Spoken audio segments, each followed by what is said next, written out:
Sixers, just don't suck tonight, bro. Just don't. No, you know what? Do suck tonight. I can't decide. I can't decide if I want you to keep sucking and fire Doc Rivers or if I want you to turn it around tonight against the Indiana Pacers. But listen, let's just do something real quick, okay? Sixers-Pacers preview straight from NBA.com, all right? Through 3 games, the Philadelphia 76ers have far more questions than answers. That happens with an 0-3 start. Following the season-opening loss to the Boston Celtics, Milwaukee Bucks, San Antonio Spurs, Sixers suddenly face an interesting test when they host the Indiana Pacers on Monday. Yeah, nobody cares. The Sixers, who entered the season with high expectations, yeah, that's why everyone's mad. We're stunned. 114-105 by the rebuilding Spurs on Saturday, which, by the way, the Spurs are 2-1, and the Pacers just lost to the Spurs last night.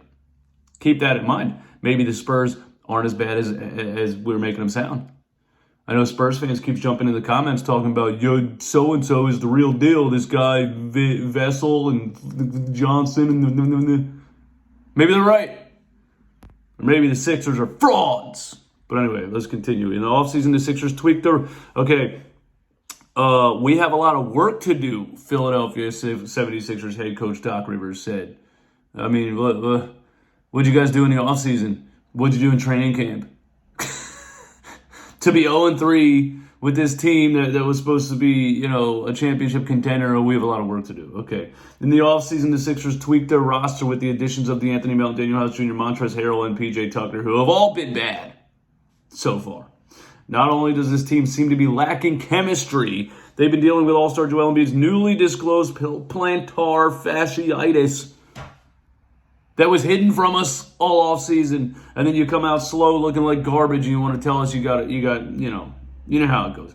Embiid produced 40 and 13 against the Spurs. No, he didn't. He scored 38.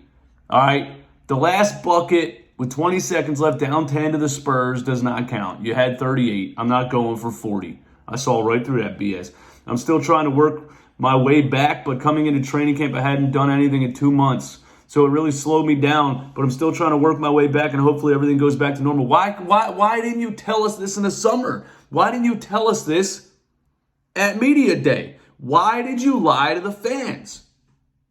I want to know why everybody lied to the fans. I really want to know. Anyway, Tyrese Maxey 25 in the end. The Sixers couldn't make open shots down the stretch. It's 3 games. They've been disappointing losses for us, but this is a marathon, Tobias Harris said. Who interviewed Tobias Harris, bro? That's like when BET used to pan over to like Ja Rule for no reason. Let's see what Ja Rule thinks about this political. Anyway, it's 3 games. They've been disappointing losses for us, but this is a marathon. It's hard at the moment. Everybody's going to overanalyze every little thing, like that run it back Philly guy, and we should, because we expect that out of ourselves. He didn't really say the run it back Philly guy thing. Benedict Mathurin led the way with 27 points. After dropping their first 2 games, the Pacers picked up their first win Saturday, 124-115 over the Detroit Pistons. When did they lose to the Spurs? They just lost to the Spurs. I guess it wasn't last night, but it was recently. Benedict Mathurin led the way with 27 points. Tyrese Halliburton added 24, including 2 late 3-pointers, and Jalen Smith had 19 and 15 in the team's most complete all-around performance of the young season. This is not a bad team. The Indiana Pacers are not a bad team. The Philadelphia 76ers have trouble with live ball guides. They got Tyrese Halliburton. They got some live ball guides. We are old. We are slow. I don't know what's going to happen. He stepped on the floor with a different posture and disposition. Pacers coach Rick Carlisle said of Smith, okay, who cares? Miles Turner suffered a sprained left ankle before the season opener, hasn't played. The injury give extended minutes to Marathon. Ask veteran coach Carlisle if he expects the same thing. He's a great feel and disposition of a scorer. He has a level of patience. Okay, so I think this Pacers team is better than the Spurs. I think the Sixers have been looking like they really can't compete with anybody in the NBA right now. Out of sync, slow, tired. No heart. Like, I hope you guys watched the Phillies last night and took something from it, Heart. This is why the fans are booing. Not because you're missing shots, because your body language, because you look disinterested, you look defeated, you look like you're moping around, head down. Get it together tonight. But which is I think what I'm going to make this the title of this video. Do we even want the Sixers to win at this point? Because with this high of expectations, this many things that happened in the offseason, Daryl Morey putting this much effort into getting hustle guys, veteran guys off the bench, to making this a championship level roster.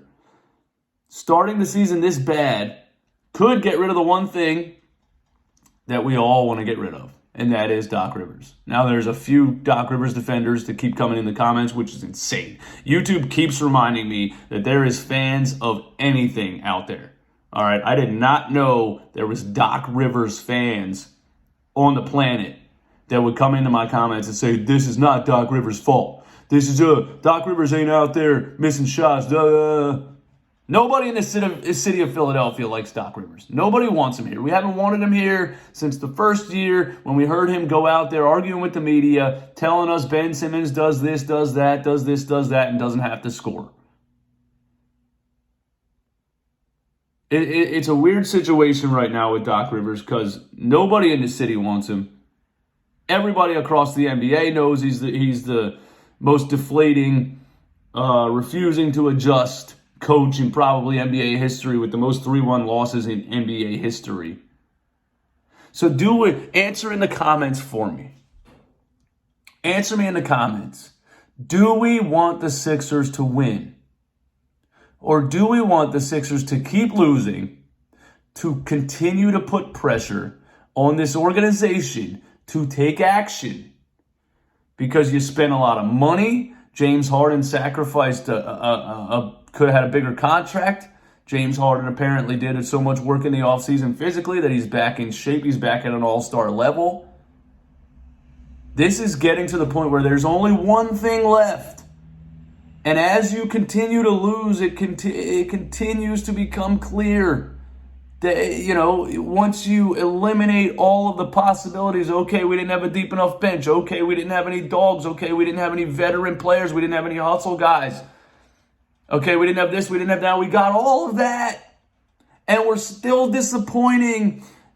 At some point, the coach is going to be the last thing left. And billionaire Josh Harris doesn't want to take that hit. He just bought an $80 million house in Miami with a personal yacht dock on the back of it. This guy can walk outside the back of his house.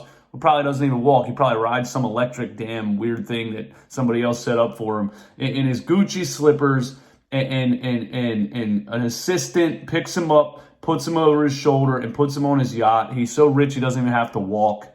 That guy does not want to even take whatever the hit is on Doc Rivers' contract. But if we continue to lose, it will get to the point where he will have to. People stop showing up to the arena. The Phillies are in the World Series. The Eagles are 6-0. The Flyers are still undefeated. People in this city are starting to lose interest in the Philadelphia 76ers. And when they lose interest, Josh Harris loses money. So you know what, Sixers? Don't even win, bro. Keep losing. I'll see y'all for post-game live after the game. Peace.